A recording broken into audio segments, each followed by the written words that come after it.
عدة لقاءات على الصعيد ديال الجهة في مشترك يعني في الصعيد الجامعة.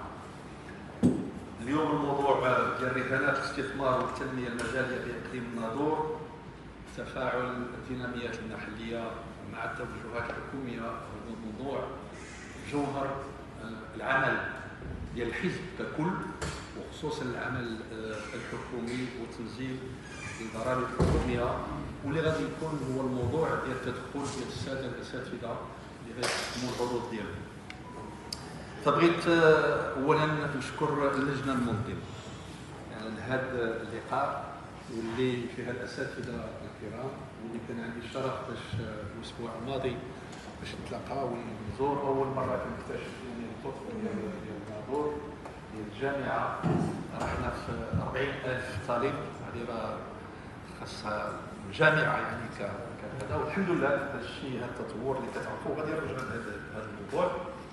بغيت غير اولا يعني هذا اول لقاء، وغادي يكون عندنا تاسيس ديال الفرع ديال الشبكه على الصعيد ديال الناظور، الديني ديال الناظور. بغيت غير نرجع شويه للشبكه.